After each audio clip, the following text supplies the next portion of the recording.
자, 우리 민수기 말씀을 좀 보십시다. 26장 1절부터 4절까지 먼저 읽어보실까요? 26장 민수기 26장. 자, 같이 읽겠습니다.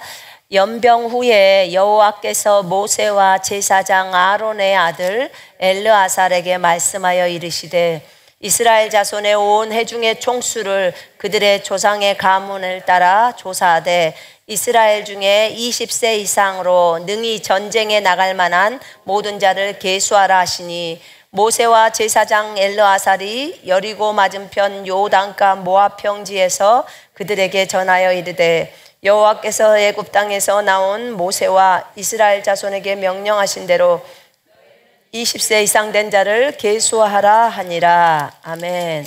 자, 63절부터 65절까지 읽겠습니다. 또 63절부터 65절까지 읽겠습니다. 이는 모세와 제사장 엘르아살이 계수한 자라. 그들이 여리고 맞은편 요단가 모압 평지에서 이스라엘 자손을 계수한 중에는 모세와 제사장 아론이 시내 광야에서 계수한 이스라엘 자손은 한 사람도 들지 못하였으니 이는 여호와께서 그들에게 대하여 말씀하시기를 그들이 반드시 광야에서 죽으리라 하셨음이라.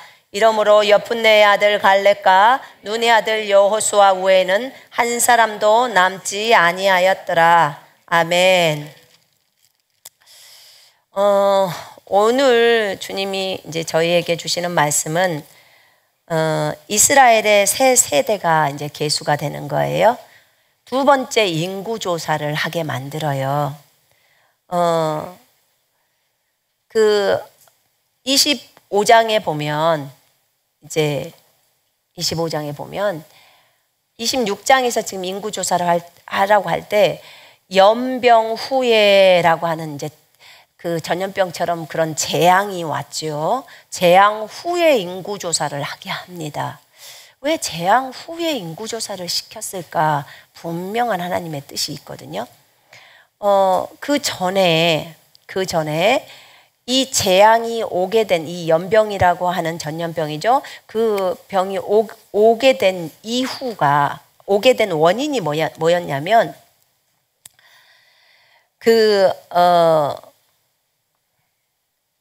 발라암 아시죠? 그 거짓 선지자.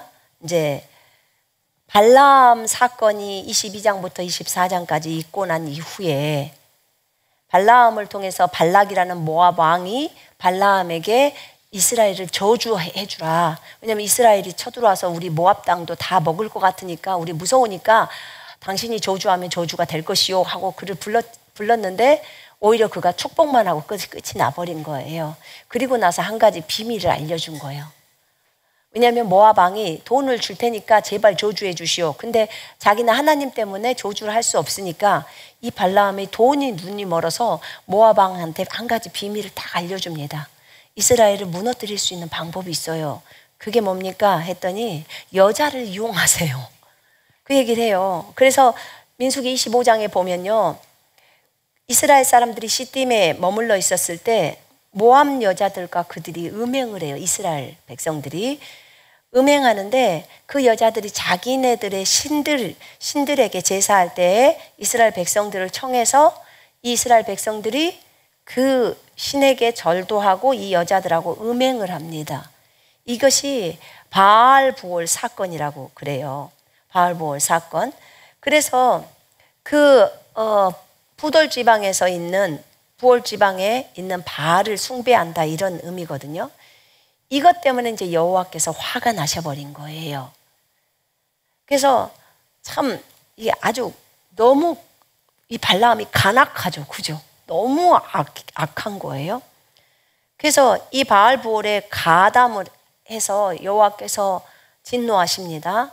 진노하시고 그 백성의 수령들, 그러니까 이스라엘 백성의 그 지도자급들, 각 지파에서 만약 12지파다 그러면 12지파에 12명을 목을 매달라고 말을 해요.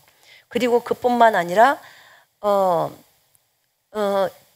그뿐만 아니라 그 다음에 이제 전염병이 온 거예요. 연병이 온 거예요. 근데 이게 이제 굉장히 더 큰 사건이 일어나 버릴 수 있었는데 누가 막았냐면은 그 비느하스라고 하는, 그러니까 아론, 제사장 아론이 있고 아론의 아들이 엘르아살이라고 있어요. 세 번째 아들이 엘르아살이 이제 제사장을 하고 있어.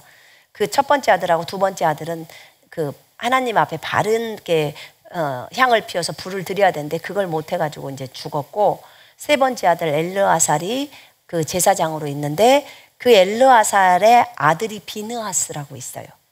비느하스가 이제 아론의 손자죠. 근데 이제 그 손자가 비느하스가 한 미디안 여인하고 그 지파의 족장의 그 우두머리인 사람이 이 미디안 여자를 그 자기의 장막으로 데려와서 성적인 어떤 행위들을 하려고 하는데 이 비느하스가 창으로 둘이를 죽여버립니다. 그러면서 이제 여호와의 진노가 풀려요. 그러니까 이 제사장의 아들이 하나님의 분노를 가지고 들어간 거예요. 그러니까 이스라엘 백성은 거룩한 백성이죠. 그죠? 거룩해야 돼요. 그런데 이 죄가 너무 크면 결국은 이 이스라엘이 군대인데 자기 진영까지 그 여자들을 끌어들이는 거예요. 그래서 이런 부분들 때문에 굉장히 주님이 속상해 하셨는데 결국은 비느하스가 그 일을 함으로 주님이 이 진노를 돌이키신 거예요. 진노를 돌이키시고 그 비느하스가 주님의 질투를 가졌다 이렇게 표현해요, 성경은. 주님의 질투를 가져서 결국은 주님은 질투하는 하나님이신 거 아시죠? 네? 여러분이 다른 신을 섬긴다거나 이러면 질투하셔요. 그분이 우리의 신랑이잖아요. 맞죠? 당연하죠. 그래서 이제 이 비느하스 때문에 이제 주님이 그 진노가 멈추게 되고, 그 다음에 이제 연병이라는 이 병이 일어나서 이제 많은 사람이 죽습니다. 한 날에 뭐 24,000명 죽죠. 24,000명이 그 연병으로 죽습니다. 여러분, 말이 24,000이지 우리나라 코로나로 지금 24,000명인가가 죽어 있거든요. 24,000인지 아마 그럴 거예요. 근데 지금 이거 몇 년에 걸쳐서 간 건데 이거는 그냥 그날 한 날이에요. 한 반나절 만에 그냥 이렇게 죽는다고 한번 생각을 해봐요. 이건 뭐 대재앙이죠. 그지요? 이런 사건이 일어난 거예요. 이걸 누가 이렇게 쏙닥쏙닥 해줬냐면 발라함이 가르쳐준 거예요. 그리고 그것을 모압이 했고 거기에 이스라엘은 놀아난 거예요. 근데 이제 이 사건이 있고 난 이후에 이 두 번째 인구조사를 이제 하라고 시킨 거예요. 근데 이 인구조사가, 두 번째 인구조사가 이 뒷부분을 읽어보니까 이 인구조사를 시켰던 이유가 정확하게 있는 거예요. 왜냐하면, 아까 분명히 우리가 읽었을 때 첫 번째 그 인구조사는 언제 시켰냐면 민수기 1장에서 시켰어요. 민수기 1장에서 모세하고 그 다음에 아론에게 인구조사를 시켰어요. 민수기 1장에서. 어디서 인구조사를 시켰냐? 시내 광야에서 시켰어요. 그럼 시내산 있고 거기 있는데 이제 밑에 쪽에 시내 광야에서 인구조사를 시켰는데 언제 시켰냐? 애굽에서 나온 지 1년이 지나서, 1년하고 보름이 지나서, 1년하고 한 달이 못 돼서 그때 시켰어요. 그래서 1년 좀 지나서 인구조사를 시켰어요. 너희는 이스라엘 자손의 모든 회중 각 남자의 수를 그들의 종족과 조상의 가문에 따라 그 명수대로 계수할지니 이스라엘 중 20세 이상으로 싸움에 나갈 만한 모든 자를 너와 아론은 그 진영별로 계수하되 각 지파의 각 조상의 가문에 우두머리 한 사람씩을 너희와 함께 세우게 해라 하면서 이제 진행시키는 거예요. 하나님께서 이렇게 첫 번째로 인구조사를 시킵니다. 주님이 인구조사를 하라고 할 때만 해야 돼요. 다윗이 인구조사 했었죠. 그죠? 사무엘 24장에 보면요. 인구조사를 자기가 했어요. 그런데 해가지고 어떻게 되죠? 하나님 앞에 혼나요. 결국은 그때도 전염병이 와서 3일 만에 7만 몇천 명 죽지 않아요? 그렇게 됩니다. 그러니까 왜 그러냐면 하나님은 인구조사를 본인이 시킬 때만 우리가 해야 한다고 하셔요. 왜냐하면 너희로 하여금 하나님만 의지하게 만드는 거예요. 군대의 숫자를 세기 시작하면 왕은 그 군대를 의지하게 되어 있어요. 그래서 군대를 의지하지 못하게 하려고 인구조사를 못하게 하는 거예요. 인구조사는 사람으로 하여금 너무 사람을 의지하게 만들어요. 저희 교회도 숫자 안 세요. 안 셉니다. 그래서 저희 사실 저런 것도 얘기하잖아요. 우리 교회에 뭐라 그래요? 그 교족부 뭐 이런 거 있잖아요. 그걸 뭐라 그래요? 등록. 그래서 저희 교회 등록한다고 했을 때 뭐라 그래요? 저 하나님께 말씀드리세요. 주님, 저 인터넷 한가족교회 다닐게요. 이렇게 말하면 등록이에요. 그러고 다니는 거예요. 그래서 저희가 숫자를 세지를 않아요. 저희가 이름을 쓰고 전화번호를 쓰고 그다음에 간단하게 기도 제목을 밑에다가 써주라고 해요. 가족들. 그거 왜? 근데 이렇게 하나님이 인구조사를 못하게 하는 것, 지금 인구조사는 20세 이상으로 전쟁에 나갈 수 있는 남자를 쓰라는 거예요. 각 지파별로. 20세 이상. 20세 이상이면 몸도 건장하고 육체도 또 정신도 건장하잖아요. 건장하고. 그래서 자신의 일들을 책임질 수 있는 나이예요. 제가 보니까 여기도 거의 대부분이 다 20세가 넘을 것 같아요. 미라클 애들만 몇 명만 빼놓고.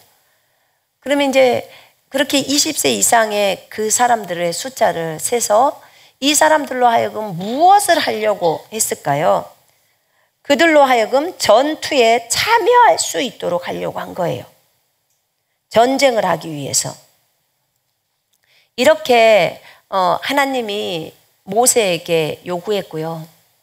또 다윗은 지가 스스로 인구조사를 하려고 그 요압이랑을 시켰을 때 군대장관 요압이 반대합니다. 왕이시여, 하나님이 하늘의 별들처럼 바닷가의 모래처럼 군사들 많이 준다고 했는데 정말 많지 않습니까? 그 숫자 안 세면 안 됩니까? 막 이렇게 해요. 그런데 기어이 다윗이 그 조사를 시키죠. 그래서 결국은 하나님께 혼이 나고 많은 숫자가 죽게 되죠. 근데 이제 이 지금 민수기 1장과 민수기 26장에는 인구조사를 하라는 여호와의 명령이 모세에게 떨어지는 거예요. 그래서 그것에 따라서 인구조사를 합니다. 인구조사가 왜 중요하냐? 진짜 중요해요. 저희들의 그 삶하고도 중요하더라고요. 자, 그래서 첫 번째 인구조사를 했어요. 시내 광야에서 인구조사를 했습니다. 20세 이상으로 전투에 참여할 수 있는 이스라엘의 남자, 그 남자를 조사했어요. 왜냐하면 결국은 이들이 가나안 땅에 들어가서 정복해야 되잖아요. 그죠? 가나안을 정복해야 되죠? 예. 그렇기 때문에 먼저 인구조사를 시켰어요. 그래서 몇 명이냐 그 지파별로 명수를 내라고 했어요. 전쟁하기 위해서. 그랬더니 60만 3,550명이 나와요. 1장 46절에. 60만 3,550명. 60만 3천 명이죠. 60만 3천 명. 그 정도의 인원수가 이제 계수가 되는 거예요. 대신에 여기 지파에는 루벤, 시므온, 갓자손, 유다, 이사갈, 스불론, 그 다음에 요셉 지파에서 두 몫이 들어가죠. 므낫세, 에브라임. 그 다음에 베냐민, 단, 아셀, 납달리. 이렇게 해서 총 60만 3천 명, 3,550명이 된 거예요. 여기에 레위 지파는 안 들어가요. 왜 레위 지파는 안 들어가냐면 레위 지파는 하나님 것이에요. 그래서 계수 자체를 안 되게 되어 있어요. 그래서 이들은 전쟁에 나가야 되는데 레위 지파는 전쟁에 나가지 않아요. 레위 지파는 성전에서 봉사하는 임무를 맡아요. 하나님을 섬기고 예배하는 이런 일들을 맡는다고. 또 성막을 이동시키고 하는 게 다 레위 지파가 하는 거죠. 그래서 그거 기억나세요? 출애굽기에서 12장에 장자들을 죽이는 사건 기억나시죠? 그때 주님이 이스라엘의 첫 번째 아들들은 다 누구 거라겠어요? 하나님 거라고 했어요. 그죠? 짐승도 하나님 거, 그 다음에 자녀도 하나님 거. 그런데 주님이 나중에 이제 어떻게 말씀을 하냐면 그 이스라엘의 첫 번째 아들들을 레이라고 딱 말씀하세요. 레이 지파를 자신의 그 장자로 삼는 것처럼 그렇게 하시겠다고. 그걸 그 첫 번째 장자나 짐승을 레이 지파 걸로 바꾸겠다고 그렇게 하신 거예요. 그래서 이제 레이는 따로 이 전쟁을 할 수 있는 12지파 안에 속하지를 않아요. 레이는 따로 주님 거, 여호와 거. 그래서 기업이라고 하는 유산이 있죠. 유산을 줄 때도 레이는 제외돼요. 레이는 유산을 안 줘. 그리고는 그러면 레이는 뭐 먹고 살아요? 이럴 수 있잖아요. 왜냐하면 유산이라고 하면 땅을 주는 걸 얘기해요. 가나안에서 땅을 주잖아요. 그지요? 근데 이제 그 가나안 땅을 주는데 레이는 그게 안 돼 있어요. 그래서 레이 지파는 특별히 하나님이 이스라엘 전 지파들이 11조를 가지고 오잖아요. 하나님께 감사 예물을 갖고 오잖아요. 그것을 레위 지파에게 주는 거예요. 그래서 하나님이 너희의 유업이야, 너희의 땅이야, 너희의 재산이야, 이렇게. 여호와 내가 너희의 유업이고 상급이다, 이렇게 하는 거예요. 그러면 누구가 가장 실속 있어요? 레위 지파가 최고로 실속 있는 거예요. 레위 지파가. 왜냐하면 하나님이 전 세계를 갖고 있으면 전 세계는 누구 거예요? 레위 지파 거예요. 이해되시죠? 그래서 여러분, 우리가 예수 그리스도 그분을 우리의 전부로 가져야 되는 거예요. 아멘. 이분이 가장 지혜로운 분이에요. 여러분, 돈 조금 받고 그걸로 너 먹고 떨어져 이러면 안 되는 거예요. 그냥 우리는 예수님 자체를 다 받겠다는 거예요. 그러면 우리는 진짜 보물을 너무 큰 것을 받고 있는 거죠. 자, 이렇게 해서 레위 지파는 받지를 않았는데요. 레위 지파가 그때 무엇을 하라고 했냐면, 레위 지파의 그 인구가 이제 개수가 돼서 전쟁에 나가는 사람의 숫자는 60만 3천 명이지만 이 60만 3천 명 속에 레위 지파는 들어가지 않았다는 거예요. 그러나 레위 지파의 인구를 조사를 하라고 했어요. 근데 어떻게 조사를 하라고 했냐? 희한해요. 레위 지파는 1개월, 생후 1개월 이상 된 남자아이를 전체 다 숫자를 세라는 거예요. 우와, 다른 지파는 20살 이상만 인정해줘, 주님이. 근데 레위 지파는 1개월 이상. 그러니까 굉장히 많이 인정해 주는 거죠. 하나님의 성막에서 이렇게 일을 할 수 있도록. 그래서 거기 3장에 보니까요, 1개월 이상 된 모든 남자가 22,000명이에요. 22,000명. 그럼 숫자가 그렇게 많은 숫자는 아닌 거죠. 그래서 이렇게 이제 1차적으로 인구조사가 되어졌어요.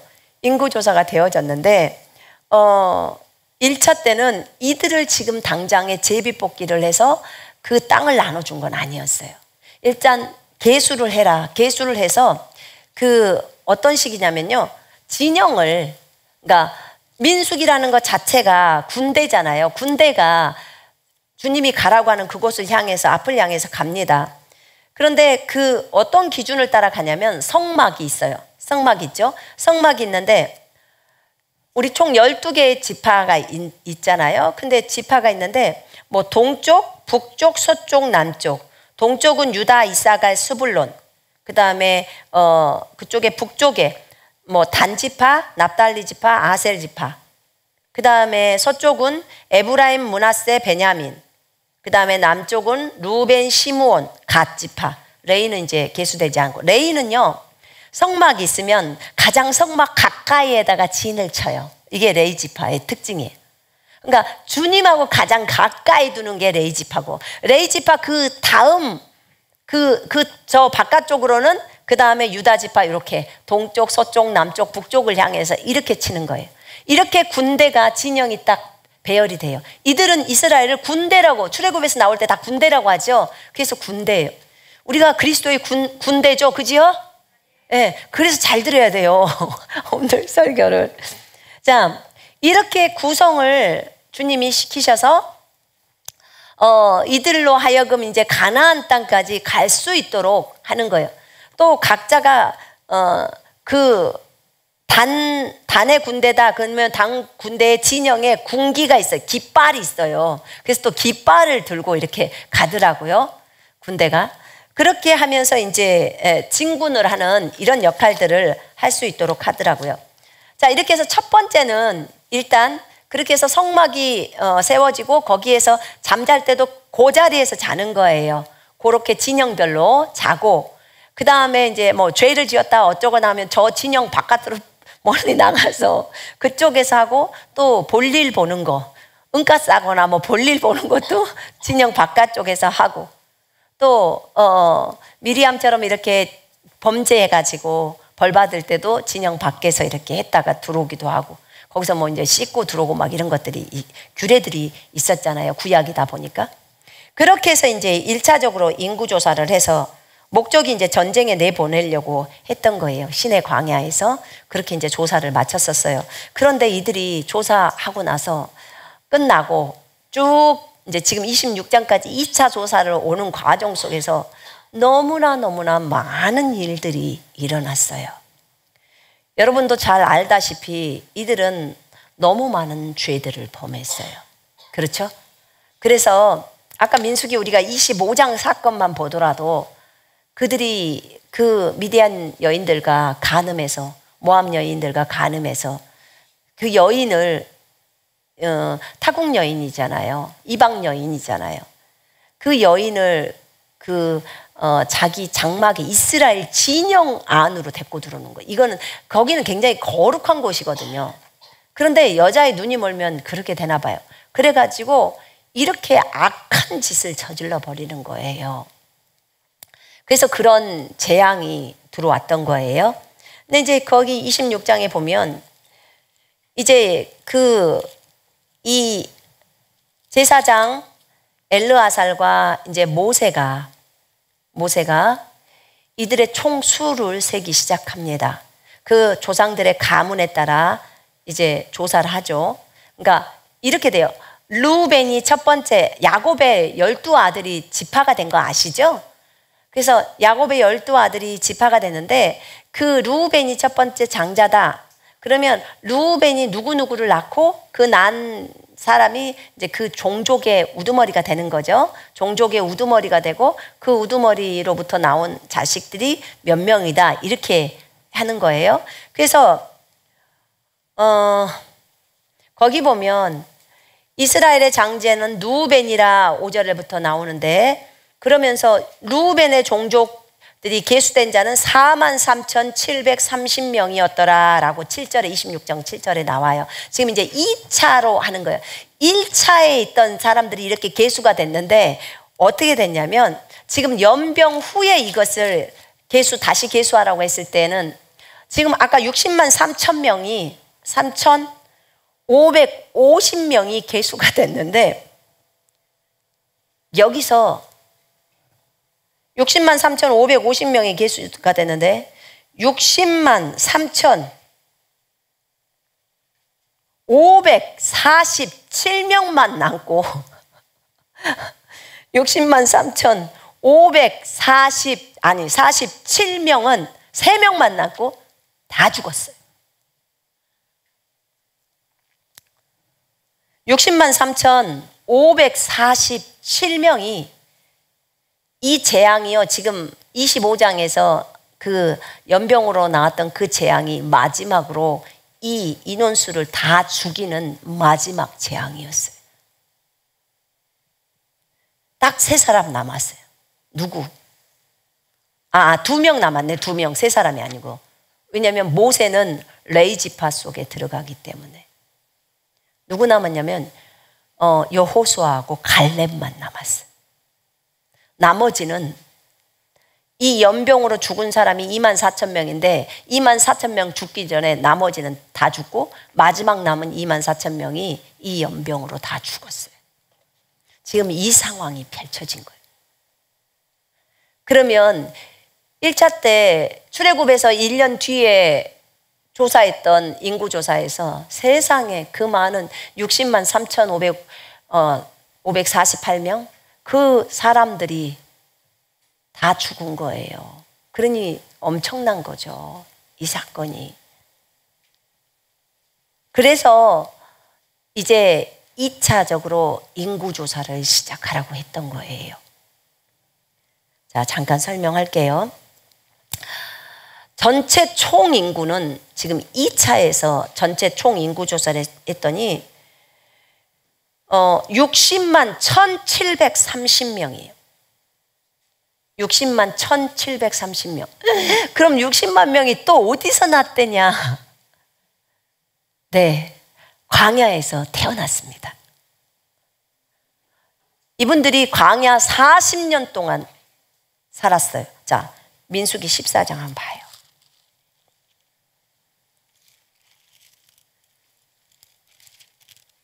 진짜 민수기를 보면요, 막 속이 터져요.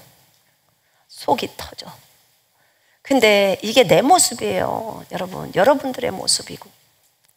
자, 13장에서부터 어떤 사건이 일어나냐면, 이제 거의 다 왔어요. 이분들이 거의 다 와서 이제 가나안 땅을 정탐해야 돼. 여러분 그거 알고 계세요? 저 이집트 쪽에서 보다 보면 가나안까지가 15일 길이래요. 15일만 열심히 가면 도착하는데 지금 거기까지 갔는데 40년이 걸렸어. 40년이. 얼마나 뺑뺑이를 돌았으면. 여러분 우리는 뺑뺑이 돌지 맙시다. 뺑뺑이 돌지 맙시다. 아멘이시죠?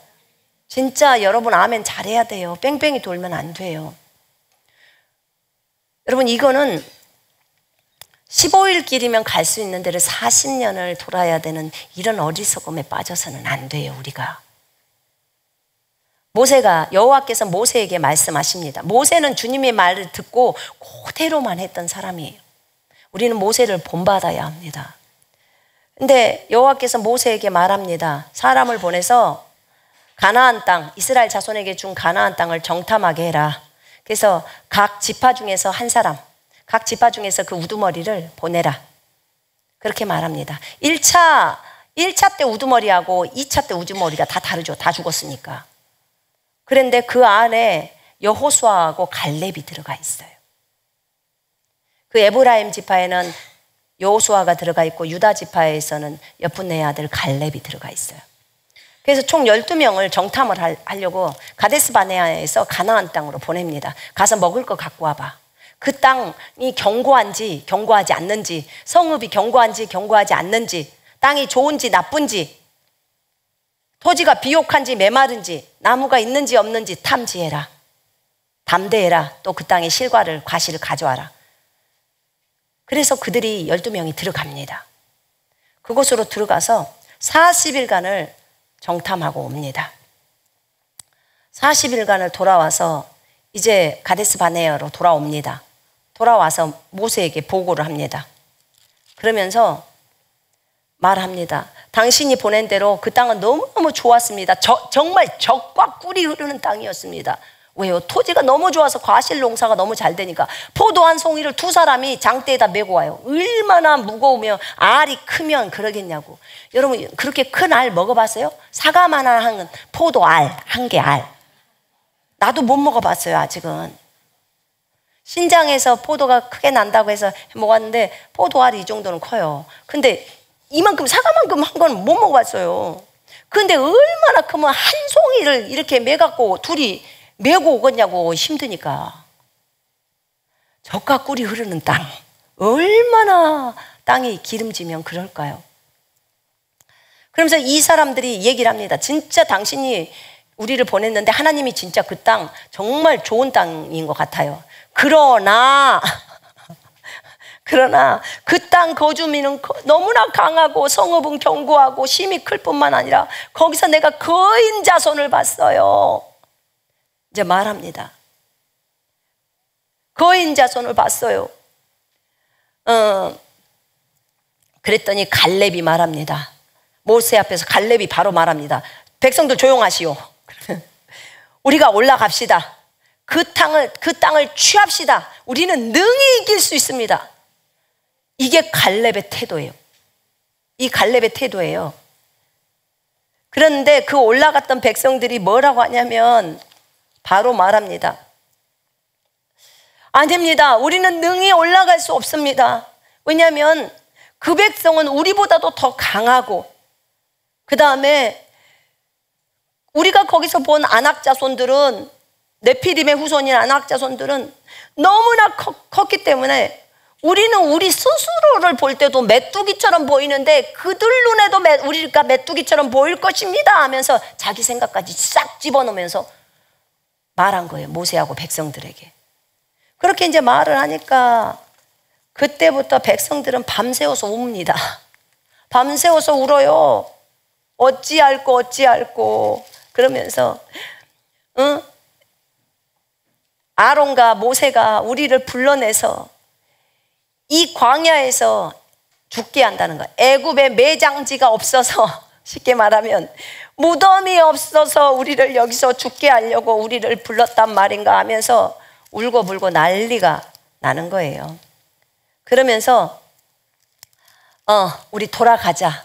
애굽 땅으로 돌아가자. 한 지휘관을 세우자. 모세 저거 하지 말고 우리가 새롭게 세우자. 그러면서 이제 온 백성들이 울면서 하나님을 원망하고 모세를 원망하면서 그렇게 말을 합니다. 그래서 그때 모세와 아론이 그 회중들 집회 가운데서 엎드립니다. 엎드려서 중보한다는 거예요. 그때 갈렙이, 여호수아와 갈렙이 자신들의 옷을 딱 찢어버립니다. 그리고 이스라엘 회중들에게 말을 합니다.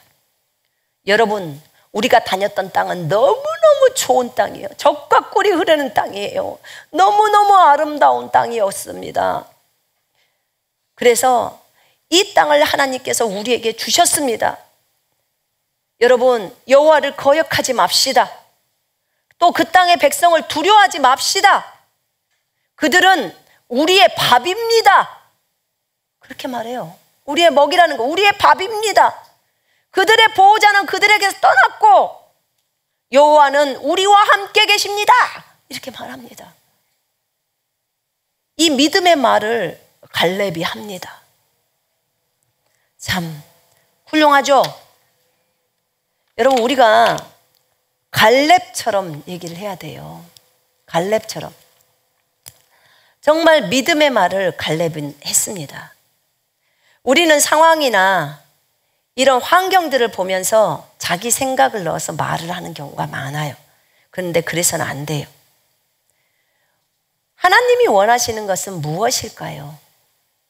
하나님은 우리가 질병이 있을 때도, 또는 가서 기계로 검사를 해봤을 때도, 나는 기계가 이렇게 말을 해줘서 나는 암이 걸렸어. 암이야. 그래서 난 죽을 거야. 이런 말을 하는 걸 하나님이 원하실까요? 하나님 그거 원하지 않아요. 야, 나 거기서 안악자손 봤어. 거인 봤어. 그런데 걔네들 눈에 우리가 메뚜기 같을 거야. 그럼 우리는 가면 죽어. 잡혀먹을 거야. 죽을 거야. 이렇게 말하기를 원하실까요? 하나님이? 하나님 굉장히 기분 나빠해요. 야, 나 네 속에 있어. 네 안에 있다고. 그렇게 말씀합니다. 우리 안에 계시다는 거예요. 주님은요, 그 기계가 하는 것을 듣고 말하는 거 되게 싫어하세요. 주님은 우리가 믿음의 말을 하기를 원합니다. 주님은 우리가 성경을 따라 말하기를 원하세요. 하나님이 그러신 분이라는 것을 우리가 알아야 해요. 지금 갈렙을 보세요. 갈렙이 이렇게 여호수아랑 이렇게 말을 합니다. 믿음의 말을 했어요. 그랬더니 믿음의 말을 하니까 이 온 회중이, 이 당시에 200만이 넘는 사람들이에요. 200만이 넘는 사람들이, 온 회중이 여자랑 아이들까지 포함해서 돌을 들어서 이들을 치려고, 돌을 던지려고 할 때 그때 여호와의 영광이 그 회막에 나타납니다. 딱 구름 기둥, 불 기둥이 딱 나오는 것처럼 딱 나타납니다. 그러면서 여호와께서 모세에게 말합니다. 이 백성이 어느 때까지 나를 멸시하겠느냐? 내가 그들 중에 많은 이적을 행했다, 표적을 행했다는 거예요. 그런데 어느 때까지 나를 믿지 않을 거냐? 내가 차라리 전염병으로 이들 다 쳐버리겠다. 그리고 모세, 너랑 다시 시작하자. 이렇게 말해요. 주님은 지금 이들이 10번이나 주님이 표적과 이적, 지금 이런 내용들을 보여줬는데도 불구하고 이들은 믿지를 않았어요. 아니, 하늘에서 만나가 직접 내려요. 여러분, 하늘에서 빵 내려온 거 봤어요? 난 지금까지 직접 내 눈으로는 못 봤어요. 근데 그들은 하늘에서 매일 내려와요. 매일 만나가 내려와. 야, 메추라기 지가 스스로 와서 죽어. 거기다가 고개 쳐박고 자기 잡아먹으라고. 아니, 메추라기가 얼마나 많으면 이렇게 쌓이게 오겠냐고요. 정말 그걸 경험하면서도 이렇게 하나님을 원망하는 거예요. 늘 원망 불평하는 거예요. 주님이 야, 나 다시 시작하고 싶어. 너랑 하자. 지금 얘기를 하시는 거예요. 그때 모세가 말합니다. 모세가 중보를 해요. 하나님, 안 됩니다. 주님, 이 백성 주님이 지금까지 돌보지 않았습니까? 주님, 이 백성에게 큰 권능을 나타내 주옵소서. 여호와께서 백성에게 주시기로 한 그 땅에 이 백성 들어갈 수 있게 해주십시오 하고 중보합니다. 그러면서 여호와는 큰 권능이 있는 분인데 어떤 권능이냐? 노하기를 더디하시고, 노하기를 더디하시는 것도 권능이에요. 여러분, 그 다음에 인자가 많아 죄악과 허물을 사하시고, 이 얘기를 쫙 합니다. 구하옵나니 주의 인자의 광대하심을 따라 이 백성의 죄악을 사하시되 애굽에서부터 지금까지 이 백성을 사하신 것 같이 사하시옵소서. 야, 진짜 모세는 기도도 너무 잘해. 주님의 마음을 흡족하게 할 수 있는 그런 기도를 올리더라고요. 우리는 이렇게 좀 지혜로워야 할 필요가 있어요. 그죠? 네. 그러면서 여호와께서 이제 알겠다라고 하십니다. 그러면서 주님이 말해요. 내가 10번이나 이들에게 이적을 보이는데도, 내 영광을 보이는데도 이들은 나를 그렇게 시험하고 내 목소리를 청종하지 않아. 내 말에 순종하지 않아. 그러나 내 말에 순종 안 한 그들, 그 조상들에게 맹세한 그 땅에 결단코 저들이 보지 못하는 것, 그 땅을 보지 못할 거라고 딱 말합니다. 또 나를 멸시하는 사람은 한 사람도 그것을 보지 못하리라, 이렇게 말합니다. 그러나 내 종 갈렙은 내 종 갈렙은 그 마음이 그들과 달라서, 그 10명의 악평을 하고 있는 정탐꾼과 달라서 나를 온전히 따랐은즉 그가 갔던 땅으로 내가 그를 인도하여 드리고 그 후손들도 그 땅을 차지하리라, 이렇게 말합니다. 여러분, 하나님의 말씀을 온전히 믿음으로 따랐던 갈렙이에요. 내가 이 땅을 너희에게 줄게라는 그 말을 그냥 믿었어요. 믿고 그냥 쭉 따라가는 거예요. 쭉 따라갔던 거예요. 온 믿음으로, 그 다음에 전심으로. 여러분, 하나님이 약속한 그 약속을 믿는다는 것은요, 죽기를 각오하는 믿음이 있어야 돼요. 왜냐하면 그것에 반대되는 상황이 펼쳐지거든요. 그 상황 속에서 우리가 온전히 믿는지 안 믿는지가 시험의 대상으로 떠오르는 거예요. 아니, 모든 일이 다 풀리면 그걸 왜 못합니까? 그러나 어려운 과정 가운데서도 하나님이 무엇을 요구하시는지를 알아서 그 길을 걸어야 되는 거예요.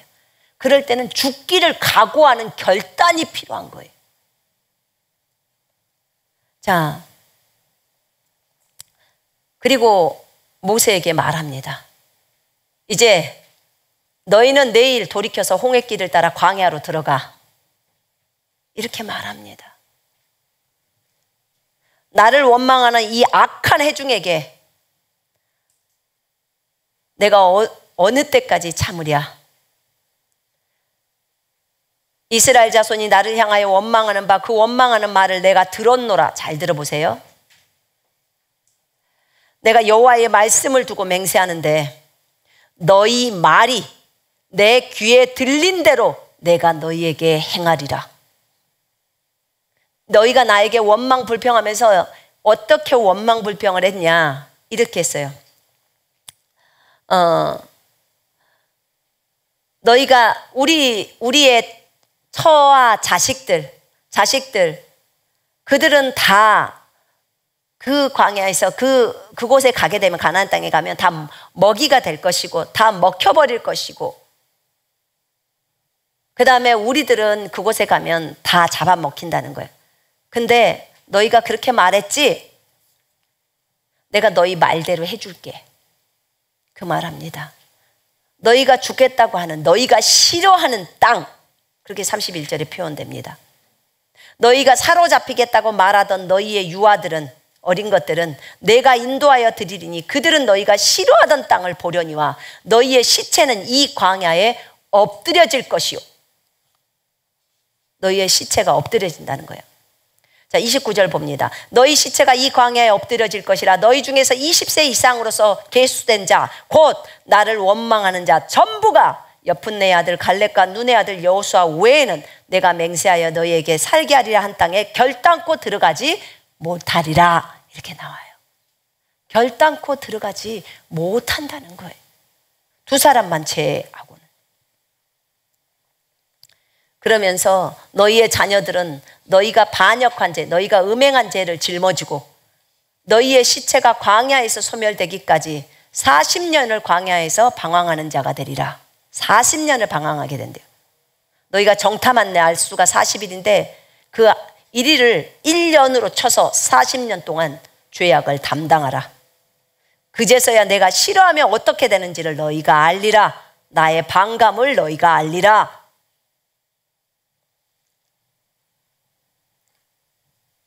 나 여호와가 말하였거니와 모여서 나를 거역하는 이 악한 온 회중에게 내가 반드시 이같이 행하리니 그들이 광야에서 소멸되어 거기서 죽으리라.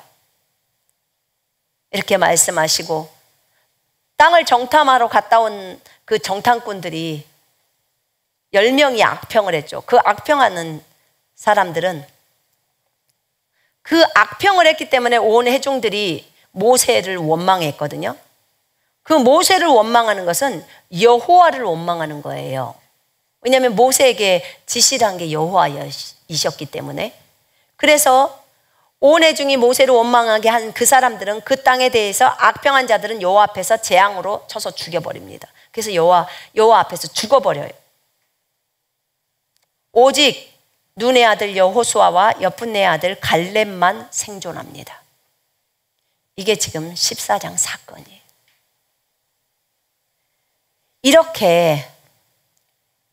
이렇게 오직 두 사람만 살아남은 거예요. 60만 3,550명에서 60만 3,548명은 죽은 거예요.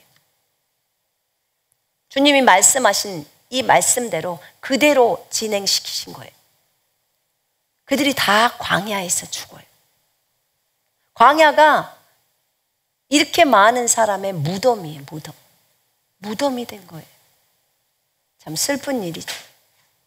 이런 사건이 펼쳐지고 말아버리더라고요. 이러고 이제 그 뒤에를 쭉 오다 보니까 이 뒤쪽에도 보니까 정말 사건들이, 너무 많은 사건들이 나와요. 거기 26장 한번 보세요. 26장에 루벤의 종족이 43,730명, 시므온의 종족이 22,200명. 이건 이제 새로운 세대를 계수하는 거예요. 아까 이 사람들이 광야에서 죽었던 60만 3,548명이 아기를 낳았을 거 아니겠습니까? 남자하고 또 아내가 있을 거 아니에요. 그 자녀들이 그래서 이때 2차 인구조사할 때 20세 이상으로, 똑같아요. 20세 이상으로 전쟁에 나아갈 수 있는 자를 조사했더니 60만 1,730명이에요. 똑같이 60만이죠. 그죠? 차이가 별로 없어요. 1820명 정도가 이제 감소된 인원, 이제 1차 인구조사 때랑 2차를 비교해 봤을 때. 근데 1차 인구조사에서 대부분 다 죽어버리고. 그리고 이제 2차에 새로운 존재들이 이 40년의 광야 생활 안에서 태어난 거예요. 그래서 그 당시에 20세 이상이 이렇게 된 거예요. 총 인구가 이렇게 됐죠.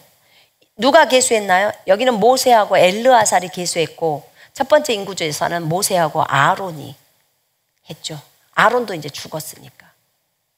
그리고 거기에서 두 번째 인구조사는 여리고 맞은편 요단과 모압 평지에서, 지금 이제 요단이 있으면 요단만 건너가면 이스라엘 땅 가나안 땅이잖아요. 그 앞에서 바로 이제 40년 끝까지 와가지고 거기에서 이제 조사가 한 거예요. 거의 끝에쯤에서.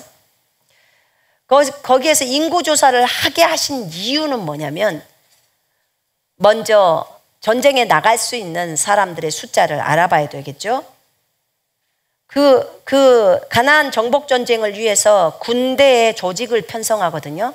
그 군대 조직을 편성하기 위해서 계수를 했는데, 그것도 그 이유지만 또 하나의 이유는 거기 보면 민수기 26장 53절부터 56절에 보면요, 뭐냐면 계수된 명수대로 땅을 나눠주어, 가나안 땅을 나눠주어서 그들로 하여금 그 땅을 유업으로 삼게 하려고 인구를 계수하게 한 거예요. 그러니까 재산을 분배시켜 주려고 인구를 계수하게 한 거라 그 말이에요. 재산을 나눠주려고, 땅을 나눠주려고. 그래서 수가 많은 자는 기업을 많이 주고요, 그 땅을 많이 주고, 그 종족의 숫자가 작으면 그러면 그 땅을 적게 주는 거예요. 적게 주고 반드시 제비를 뽑아서 줘요. 제비뽑기를 해서 줍니다. 기업을 나누어 주죠. 제비를 안 뽑으면 좋은 땅을 서로 가지려 갈 거 아닙니까? 지파가. 욕심이 있어요, 없어요? 있지요. 산지 땅은 안 가져. 나는 평지만 가질 거야. 이러는 지파 있을까요, 없을까요? 여러분도 있을 거 아니요. 여러분 같으면 아유, 산지는 제가 할게요, 평지는 당신이 가지세요, 이랬을 거야. 근데 내려놓으면 안 된 사람은 내려놓으면 안 된 사람, 안 돼, 평지는 내 거, 산지는 네 거, 이렇게 하는 거예요. 그러니까 쌈나잖아요. 그래서 더 좋은 땅을 서로 차지하려고 하는 그런 분쟁이 있기 때문에 그것을 막기 위해서 우리 주님은 너무 지혜로워. 그래서 제비를 뽑으라는 거예요. 직접 제비를 뽑으면 할 말이 없잖아요. 제비는 주님 손에 있기 때문에. 그래서 뽑기 해갖고 딱 뽑으면 그 땅이 네 땅이요, 이렇게 됩니다. 그렇게 해서 주님이 사람들을 준비시키더라고요. 자, 그런데 거기 보니까 다단이나 그 르우벤 자손 중에 다단과 아비람, 이 다단과 아비람은 회중 가운데서 부름을 받은 이런 지도자였는데, 고라의 무리에 들어가서 모세와 아론을 거슬러서 여호와께 반역할 때, 여러분 이 사건 기억나요? 네. 땅이 입을 벌려갖고 그들을 다 삼켰던 거 기억나요? 네. 그래서 전부 다 죽어버렸잖아요. 여러분 이게 이제 그 16장에 나온 사건이에요. 자, 보세요. 창세기에 보면은 참 이걸 보다 보니까 방대한데, 창세기 15장에 보면요, 아브라함에게 하나님이 이런 말을 해요. 아브라함이 이제 제물을 드릴 때, 자, 너는 네 조상과 함께 이제 잠들어. 그 이후에 내가 이 가나안 땅을 네 후손에게 줄 건데 4대 만에 그들이 이곳으로 돌아올 거야. 왜 지금 이 땅을 안 주냐면 아모리네 족속들의 죄가 아직 가득 차지 않았어. 그 죄가 가득 차야 내가 멸망시킬 수 있는 거야. 주님도 공의 하나님이시니까 당연히 그러시겠죠. 그래서 그렇게 했는데 4대 만에 돌아온다는 거예요. 그래서 내가 진짜 4대 만인지 한번 봐봤어요. 4대 만에 돌아왔는지. 그거 보니까 여러분 레이라는 그 레이 지파의 레이가요, 아브라함의 아들, 야곱의 아들인 거 아시죠? 예. 야곱의 아들인데 야곱이 이제 그 애굽 땅으로 내려갔잖아. 요셉이 살아났다고 해가지고 있다고 그래서 내려갔잖아요. 그리고 이제 레이가 있고요. 그러면 레이에게서 게르손, 고앗, 무랄이라는 세 명의 자녀가 나와요. 아들이. 그러면 거기서 고앗이 나와요. 레이에서 이제 고앗. 그 다음에 고앗에게서 고앗의 아들 중에 아므람이라고 나와요. 우리 여기서 지금 보면은 몇 절에 나왔냐면 57절에 보면 57절부터 59절까지가 아므람이 있는데 고앗의 아들 중에 아므람, 뭐 이스알, 헤브론, 우시엘이 있는데 이 아므람이 누구랑 결혼하냐면 요게벳이라는 자매랑 결혼하는데 이 요게벳과 아므람 사이에서 누가 태어나면 아론, 모세, 미리암이 태어나요. 모세의 아빠가 아므람이에요. 모세의 아빠가. 그러면 요게벳은 사실 레이의 딸이에요. 레이의 딸. 그러면 레이가 딸이 있고 아들은 게르손, 고앗, 무라리가 있는데 고앗의 아들이 아므람이야. 그러면 아므람은 자기 고모하고 결혼하는 거예요. 고모하고.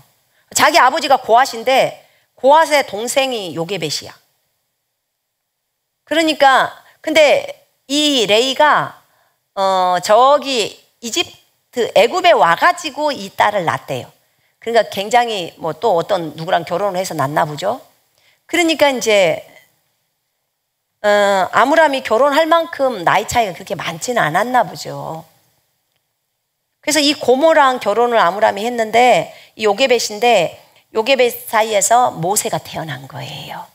그러면 레이, 고앗, 아므람, 모세. 그럼 벌써 뭐예요? 4세대죠. 그지요? 네. 4대예요. 4대. 그럼 레이는 거기에 들어갔죠. 그 이집트로 내려갔었으니까. 그러면 벌써 모세까지 해서 모세가 출애굽시켜서 사람들을 데려왔으니까요. 4대 만에 돌아온다는 거예요. 이 땅에. 그래서 보니까 어머 진짜 4대네. 정말로. 창세기 15장 16절이 이루어진 거예요. 4대 만에 그 돌아온다는 그 말이 이루어진 거예요. 이렇게 하나님은 자신이 약속한 그것대로 그대로 이루시더라고요. 그래서 여기 보니까 그 다단, 아비람, 이 다단과 아비람은 이 민수기 16장에서 보니까 이게 고라랑 같이 반역한 반역 사건이 나와요. 고라가 아까 아침에 제가 말씀드렸죠. 고라는 누구냐면요. 거기 아므람이 모세 아빠인데 모세의 아빠 그러니까 고앗이 난 아므람, 이스알, 헤브론, 우시엘이라는 네 아들이 있는데 이 네 아들에서 한 아들이 아므람은 모세를 낳고 이스알이라는 아들은 고라를 낳았어요. 그럼 뭐예요? 자기 큰아버지 아들이거나 작은아버지 아들이란 말이에요. 이 고라가 모세에게 있어서. 그럼 뭐예요? 형이든지 동생이든지 그럴 거 아니에요. 모세. 그런 역할이죠. 그러면 이게 사촌지간이란 말이에요. 그런데 그 고라가 모세하고 아론을 거역해서 전체 회중을 다 꼬셔버려요. 그래갖고 반역을 딱 일으킵니다. 사실 이건 가족 간의 반역인 거예요. 가족이 너무 친한. 어떻게 이럴 수가 있을까? 여러분들 그러잖아요. 아니 어떻게 저렇게 손소미 선교사님 옆에 있는 그 사람이 이렇게 반역을 할 수 있어? 아니 모세도 그 친척이 다 이러는데 사촌형이 반역을 일으키는데. 근데 이 상황을 제가 보니까 세상에 속상하기도 했겠다. 얼마나 속상할까. 근데 이거 16장을요. 내가 민수기 16장을 읽다 보니까 야 정말 속상하더만. 근데 이렇게 고라가 루벤의 아들 중에 엘리압이 있는데 다단, 아비람 그 다음에 벨렛의 아들 온과 당을 지어야 함께 짓고 회중들을 다 모으고 회중의 지휘관 250명과 함께 딱 붙어요. 그리고 모세하고 아론하고 이렇게 떨어져 있어요. 그렇게 해서 말을 합니다. 너만 리더야? 우리들이 다 리더잖아. 지금 이 얘기거든. 너만 리더야? 우리들이 리더잖아. 네가 어찌해서 주의 회중보다도 너희 자신을 더 높여? 이렇게 모세한테 대항하는 거예요. 모세한테 대항하고, 이거 만약에 사촌 형일 수도 있잖아요, 고라가. 사촌 동생일 수도 있고. 그러니까 이제 모세랑이 바로 엎드립니다. 하나님 앞에 엎드리죠. 그러면서 너 고라와 모든 무리들은 향로 가지고 하나님 앞에 서. 250명 고관들 다 와서 향로를 갖고 하나님 앞에 서. 그러면서 말합니다. 너 레위 자손들아, 고라도 레위 자손이니까 너희가 하나님이 이스라엘 회중 가운데서 너희를 구별해서 자기에게 가까이 하게 하사 여호와의 성막에서 봉사하게 하시고 회중 앞에서 여호와를 섬기게 하는 것이 작은 일이라서 너가 지금 이 일을 일으켰느냐 하고 모세가 말합니다. 그런데 네가 지금은 아예 제사장 직분까지 하겠다는 거냐? 이제 제사장 자리까지 차지하겠다는 거예요. 고라의 그 마음이. 아론을 제끼고 자기가 하겠다는 거예요, 그걸. 그러니까 지금 권위에 도전을 해버리는 거예요. 아론으로부터 제사장이 나오고 아론 외에는 계열은 할 수가 없게 주님이 딱 못을 박아놨는데 그렇게 해놓은 거예요. 그러면서 너와 너의 무리가 다 모여서 여호와를 거스리는도다. 그러면서 이제 그들에게 내일 하나님 앞으로 나오라고 말을 합니다. 회중문 앞에 서라고.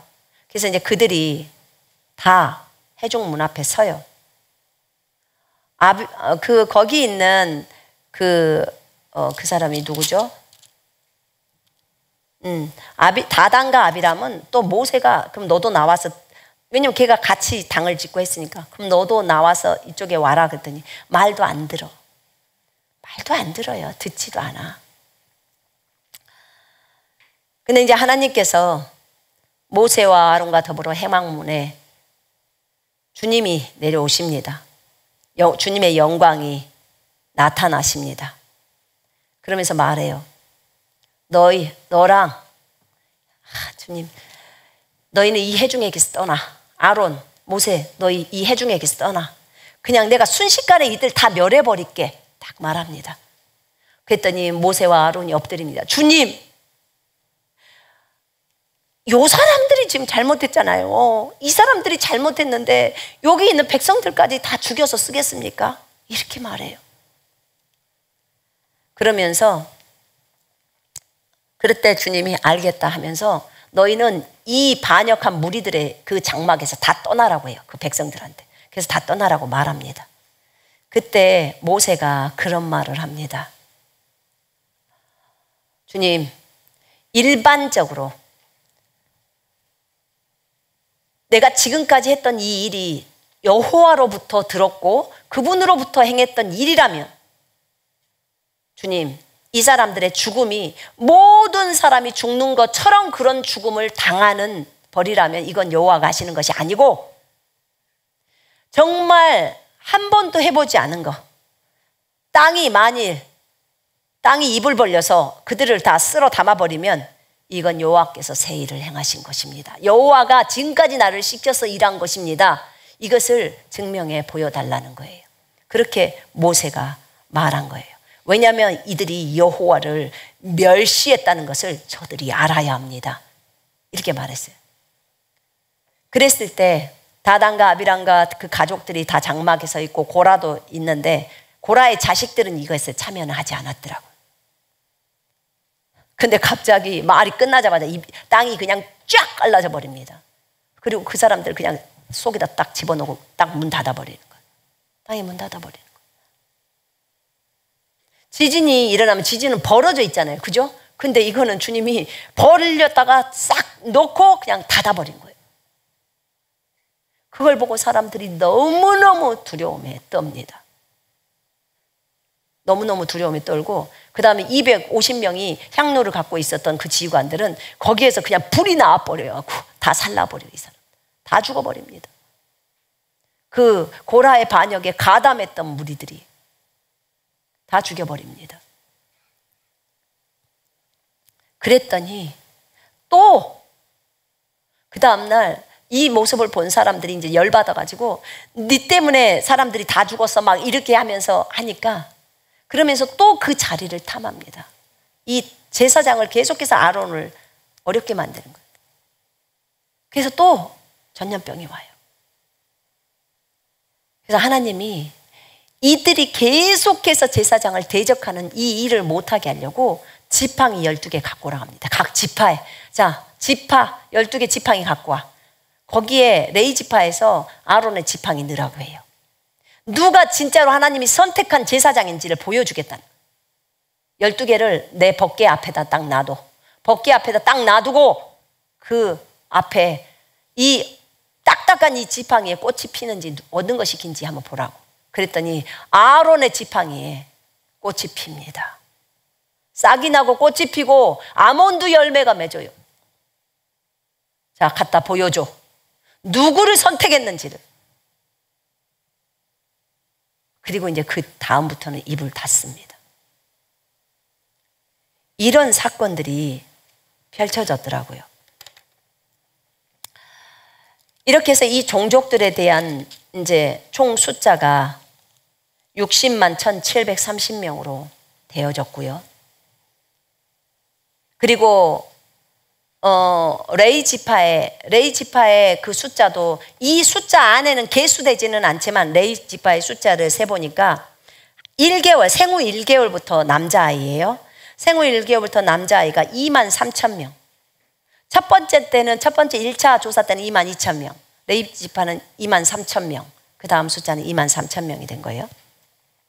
이렇게 계수가 되었어요.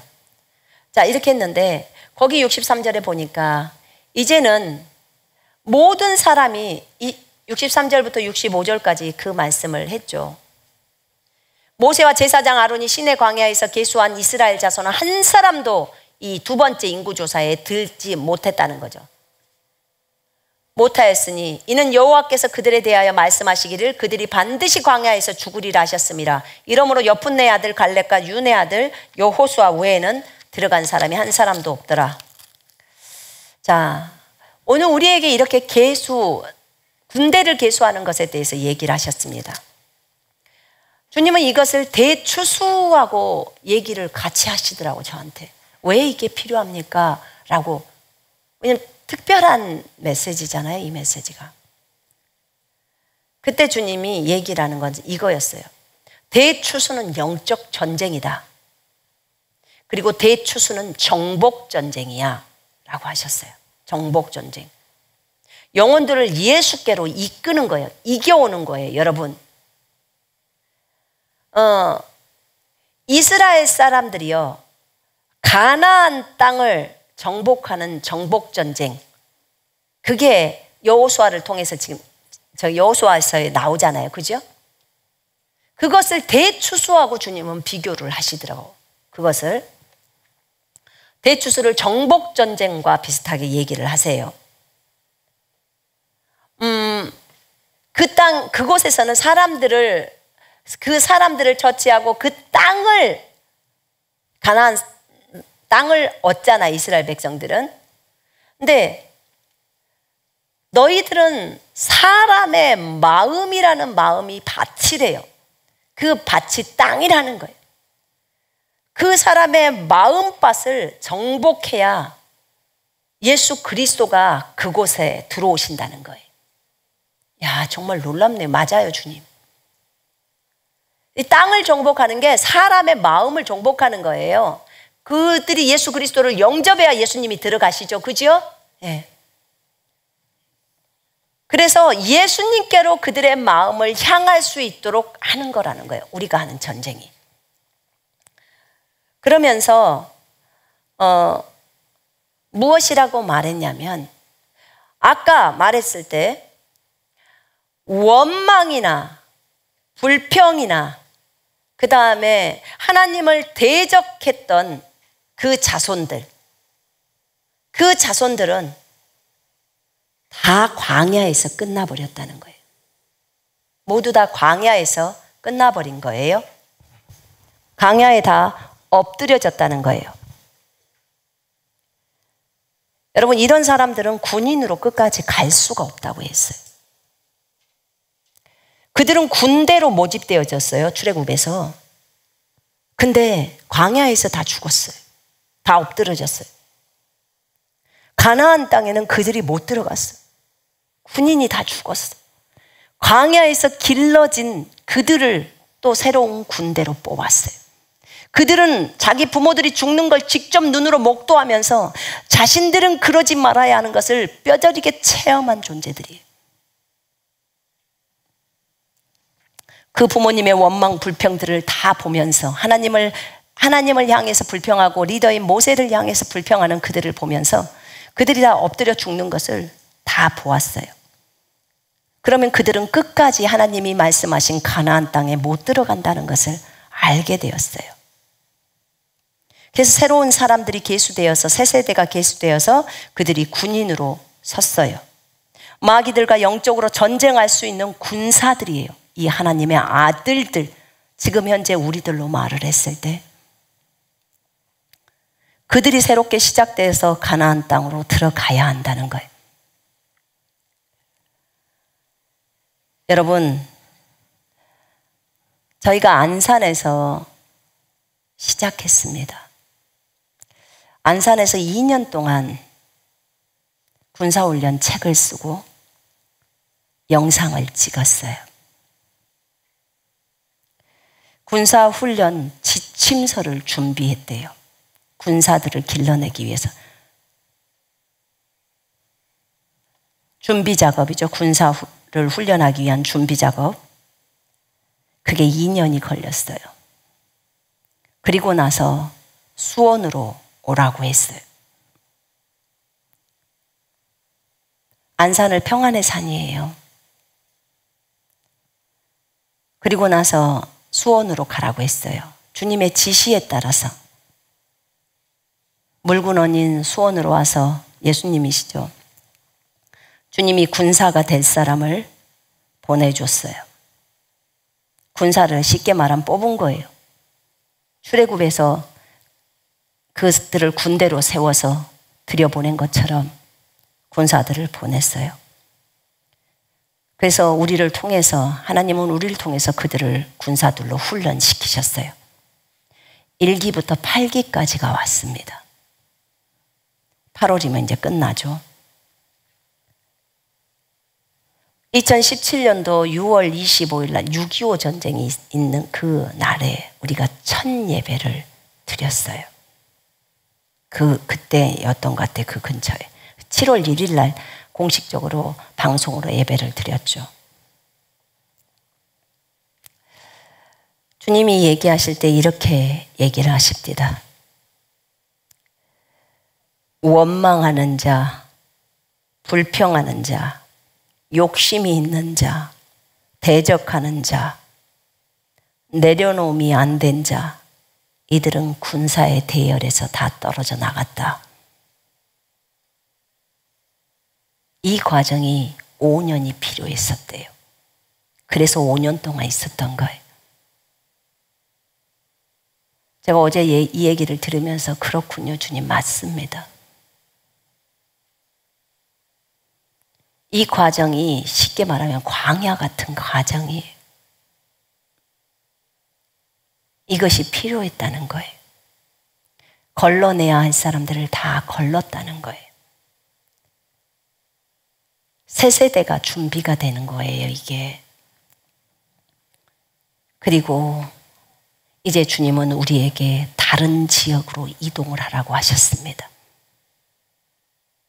대추수를 위한 도시로 가는 거예요. 큰 밭, 그곳으로 우리는 대추수의 밭으로 이동합니다. 그곳은 대추수를 위한 약속의 땅이라고 말씀하셨어요. 이 이스라엘이 들어간 가나안 땅, 그들은 정복전쟁을 하기 위해 들어간 땅이고 대추수를 위해서 들어간 땅도 정복전쟁을 하기 위한 땅이래요.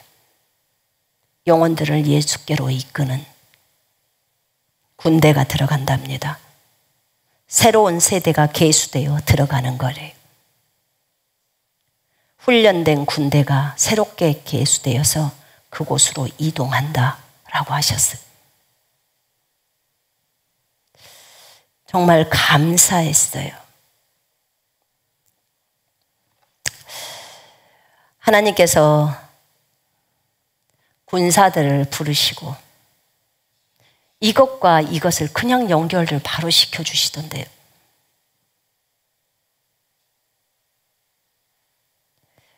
하나님의 계획에 따라 우리는 그대로 진행해 간다고 했습니다. 어떤 상황이 어떻게 펼쳐질지는 모릅니다. 영혼들을 예수께로 이끄는 정복전쟁. 이스라엘에게 있어서는 가나안 땅이 그 땅이었지만 우리에게 있어서 가야 할 땅은 그 땅, 주님이 말씀한 땅이에요. 그곳으로 가야 한다는 거예요. 그 대추수가 될 수 있는 그 밭으로, 큰 밭으로 가야 한다는 거예요. 정말 하나님은 놀라우신 분이네요. 우리가 볼 때는 똑똑하고 용맹스럽다고 하는 사람들은 다 떨어져 나가버리고 정말 너희 스스로가 어리다고 생각하는 그들은 남겨두어서 그들로 가나안 땅으로 용감하게 들어가게 하시면서 주님만을 의지하게 했던 그 이스라엘의 그 상황을 보게 하면서 우리로 하여금 너무 비슷해요. 정말. 와, 이렇게 비슷할 수가 있을까? 그러네요, 주님. 정말 그러네요. 하나님 감사합니다. 감사합니다. 이 새 세대의 새로운 군인들로 설 수 있는 것이 얼마나 감사한지. 제가 일기생을 보니까요, 8명 남아있던데요. 130명인가, 300명 인터뷰에서 우리가 170명인가 190명인가 뽑았다가 졸업생이 130명인가 있는데 8명 남았어요. 이야, 어떻게 그 8명은 남았을까? 어떻게 이 대열에 쓰려고 그 남았을까? 놀라웠어요. 정말로. 정말 놀라웠어요. 원망, 불평, 욕심, 대적하는 자, 내려놓음이 안 된 자, 군사 대열에서 다 떨어져 나가는 자들이래요. 오직 하나님만 갈렙처럼 주님이 하신 말씀만을 딱 붙들고 가는 사람만 남는 거예요. 이게 주님이 오늘 우리에게 주시고자 하는 메시지였습니다. 마귀들과 영적으로 전쟁할 수 있는 군사들, 하나님의 아들들, 그들이 새롭게 시작되어서 가나안 땅, 약속의 땅으로 들어간다는 거예요. 여러분, 우리가 그 모든 사람이 되기를 원합니다. 한 사람도 도태하지 않았으면 좋겠어요. 열애되지 않았으면 좋겠어요. 내려놓음을 못해서 못 가는 일이 없었으면 좋겠어요. 우리 주님보다 더 좋은 것은, 더 좋은 분은 없습니다. 아멘. 하나님께 감사해요. 이렇게 어리석고 연약한 우리들을 들어 쓰셔서 하나님의 일꾼으로 쓰시고, 저 정복전쟁으로 네피림 같은 존재들이 있대잖아요. 얼마나 그 마음이 강팍하고 생각이 강팍한 존재들이 있잖아요. 그죠? 그들을 말씀으로 깨부셔야죠. 하나님의 사랑으로 깨부셔야죠. 그 영혼들이 다 예수께로 돌아올 수 있도록 해야 되겠죠. 그 역할들을 우리는 감당해야 될 것 같습니다. 너무 감사하고 하나님의 놀라우신 은혜를 찬양합니다. 우리의 주님은 너무나 좋으신 분이십니다. 주님의 이름만이 높임을 받으시기를 원합니다. 사실 우리는 다 가려져야 합니다. 맞죠? 예. 우리 유명하지도 않아요. 그래서 가려져 있어요, 여러분. 오로지 주님의 이름만 높아지고 그분의 이름만 전 세계에 울려 퍼졌으면 좋겠어요. 모든 이슬람, 이교도들, 불교, 도교들 다 와서 주 예수 그리스도를 높이고 우리 하나님 여호와를 높이기를 원합니다. 어제 그 수원역에서 전도를 하면서 제가 그 무슬림들이 지나가는데 그 앞에서 사람들 말해서 마음에 뜯어 전부 다 예수께로 돌아와야 된다고. 무슬림 사람들도 전부 예수께로 돌아와야 한다고. 눈 동그랗게 뜨고 듣더라고. 아나 봐. 저기 말을, 한국말. 그러면서 내가 그랬어요. 왜냐하면 그분이 여러분을 엄마 뱃속에서 창조한 창조주라는 거예요. 그분이 여러분을 만들었기 때문에 여러분의 주인이고, 그분이 여러분을 위해서 십자가에서 피 흘려 죽으시고 부활한 하나님의 아들이기 때문에 그 아들께로 돌아와야 한다고 말했어요. 어제는 저를 욕한 사람이 한 사람도 없던데요. 하나님께 감사해요. 여러분, 우리를 사용해 주신 그 하나님을 찬양합니다. 하나님께 영광의 박수를 올립니다. 주님 감사합니다. 자, 제가 기도합니다.